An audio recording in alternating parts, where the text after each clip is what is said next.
What is going on, guys? So right now I'm going to be taking you through essentially the timeline of what a cut is going to look like, because frankly I know that's going to be really great for you guys to see, because the idea is you need to understand how exactly to do it, and the best way to do something, the best way to do something right is to have a good plan in place. If you don't have a plan in place, you're essentially running in circles, you're chasing your tail, and you don't really know if what you're doing is going to work, or if it does work, you don't know why it worked or what you even did to make it work. Hope that makes sense. But as a teacher at my high school once put it, right, he was a bit of an egghead, but he had a good quote. It was, if you fail to plan, you plan to fail. I know it's a bit cheesy, but it's kind of true. If you don't plan, if you don't have some sort of goal or some sort of path to walk, then where are you walking? You don't know. So that is why I want to take you through the essential game plan of this. Let me just straighten up the camera. That is much better. Now, the game plan, all right, there's a couple things that you got to keep in mind when you're going to be cutting down. And that is what I'm going to cover right now. So the first thing is your end goal. What is your weight goal? What is the weight you want to be at, however far in the future you want to cut for? Now, if you want to find out how, what kind of weight or how long it's going to take you to cut down to that weight, I've got a really great video on that, and I'll link it right there or up there. It's going to be in the description somewhere. So check that out, guys, before you begin any further. Once you've done that, what we can do is then find out exactly how long it's going to take. So for me, I'm 163.4 pounds right now. Now, I want to be around 155, 156 pounds, and that is going to be very, very lean for me. So it's quite easy to get there because I do lean bulk. Now from there, that's going to take about 5 weeks, 5 to 6 weeks. So right now it is the 12th of November. I'm going to be cutting down till about the 17th of December. So that is going to be 163.4 pounds to 155 pounds. Now each and every week I'm going to be aiming to lose 1.5 pounds. Now that is average, okay? Because frankly, you're never going to be able to hit that exactly on the dot because there's so many variables. Now, one thing I will note is to understand that the transition from a bulk, from having a surplus amount of calories to cutting down, having a deficit amount of calories, there's going to be a lot happening, and you're going to lose weight quite quickly, okay? So you're gonna lose a decent amount of weight in the first week that you make that transition. So I'm anticipating that, and I'm gonna say I'm gonna lose about 2.5 pounds over that 1 week, over that transition stage. And the reason for that is you're losing a lot of muscle glycogen for one, and that is going to mean you're losing a lot of water weight. So keep that in mind. It's not meaning that you're losing exactly that amount in fat, but you're going to be losing weight, okay? So there's more weight than just fat and muscle in your body. There's a lot more going on there, and you're going to be losing some of that weight. So keep that in mind. Now, the transitional process from a bulk to a cut goes as follows: slow, steady. You gotta be a turtle in this game, because if you do anything really haphazardly, what is gonna happen is your body's gonna freak out. You're more than likely going to go catabolic, okay? And that means your muscle goes away, and that's not fun, all right? So essentially, when you catabolic, your muscle is going to be utilized as fuel. Your body's gonna say, God damn, we're in a bit of a predicament here, we might die. So we don't need this muscle, we don't need this bicep, let's take a little bit of that and use it as calories. So that's something you don't want to happen, and that is why you want to transition as slow as you possibly can. It also makes it easier on yourself. If you do something extreme, it's going to be quite hard to adjust to. So you want to make it as doable and plausible as possible. And as such, what I would recommend is whatever your macros might be, whatever your starting macros are, if you are tracking macros on a bulk, whatever that is at the end of it, you then want to taper down by about 50 calories per day. So that's about 10 carbohydrates. Now, depending on how high your macros are, you might want to do 20 grams of carbs per day, or 10 grams of carbs and 5 grams of fat. It really depends on what your end result is at the end of the bulk. Now, that might not seem like a lot, but the things I'm going to get into just after this little bit is going to make sense of why that is so low. So essentially, to lose weight, guys, if you're unaware, what you need to do is create a 500 calorie deficit, or just a calorie deficit in general. Now, I'm recommending to you guys to do a 500 calorie deficit. The reason for that is it's quite easy, and that is going to equate to 1 pound of body weight loss per week if you do hit that on the dot. Now, the easiest way to make sure you're in a deficit is to track your macros. Now,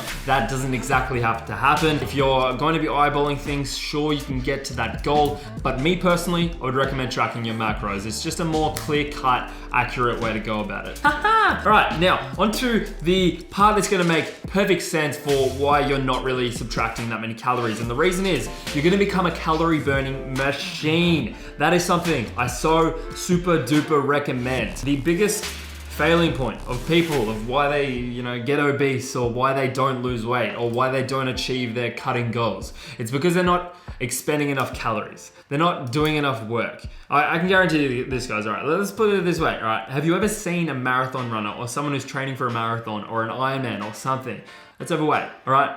No, you won't, because they could eat an infinite amount of calories and still not put on weight because they're just moving so much. They're an absolute machine. So if you can take that same principle and apply that into your own life, increasing cardio or increasing the amount of volume that you do in a workout, which is what I actually recommend, then you're gonna have a much easier time when it comes to dieting, because that means you can eat more food, you can keep your calories higher, and you're not really making too much of an adjustment in terms of what you're consuming, but you are going to still be losing weight because you're changing that balance, all right? Because you're expending more, you're consuming the same, and as such, it's gonna mean you're losing weight, and it's great. So what I would recommend, guys, is to increase your volume. So you increase the volume of the training, and as such, that is going to expend more calories. Now, conversely, with that, what you need to do is decrease the intensity. So when you do that, you need calories, you need that recovery to happen. And if you don't have the adequate amount of calories to make that happen, then guess what? It's not gonna happen and it's just gonna go, all right? So the better thing to do is increase the volume, try and train in a higher rep range, not too high, right? Nothing too intense. I don't believe in the higher reps. Equates to more fat loss, but just the overall idea of increasing the amount of sets or increasing the amount of reps or increasing a drop set or incorporating supersets, that kind of thing, it's going to lead to an easier process when you're trying to burn fat. So that is essentially the process in a nutshell. It's not too extreme, it's not too complicated. If there is anything that's unclear or you didn't understand things, then let me know in the comments. But if that's 100% clear cut, that is essentially the plan. Now there's obviously so much more things that can go into it that can help the process. So if you want to find out all those over the journey, because I am planning on documenting it all, then make sure you subscribe, drop a like on this video. And yeah, with that, guys, that is the plan overview. Now I'm going to go down to the gym, get in a super duper workout, and I'm going to take you through it. So I'll catch you in there. Oh, yo, what is going on, guys? So I'm going to take you through the quick little leg workout going on here. This is a bit of a surprise leg workout. I don't do too many of these on my channel, so you're in for a little bit of a treat. All right, guys, so all the exercises are going to be right there on the video. Now, I'm going to take you through it as well, give you a few tips and tricks on how to perfect and actually execute the right exercises. So the first exercise we're going to do is a barbell squat. Now, we're going to be taking 6 to 8 reps, guys, and what we're going to be doing is incorporating different kind of tempo. So a lot of the time, people aren't really going to worry about tempo when they're doing their workouts, and it's something that people really should take into consideration, because it is a great way to incur a lot of damage within the muscular trauma, as well as, get a lot of progressive overload in there. It's really, really great for that. So, people think you can only progress in weight, in sets, in reps, but you can also incorporate different kind of tempos and progress in that kind of way. So for the squats, what we're going to be doing is a 3-second pause down the bottom. Now that might seem like a lot, but trust me, guys, it is. It freaking is. It is quite a lot. So the idea of this, it's really going to put so much tension on the teardrop, which is that part of your quad that is right next to your knee, pretty much. So 4 sets of 6 8 reps, guys. Then after that, what we're gonna do is a quad leg press. So this leg press, what we're gonna be doing for targeting of the quads is taking a lower and closer stance. Now this is one of my favorite way to do a leg exercise, and the reason is because it places so much tension on that outer quad sweep, that bit that ties right into the hamstring. It's super duper perfect. So what we're doing here, guys, is 4 sets, and we're going to be incrementing up in weight. So we're going to do 20 reps, 15 reps, 10 reps, and finish on a heavy 8 reps, guys. Now we'll know, guys, that everything included in this workout, the reps.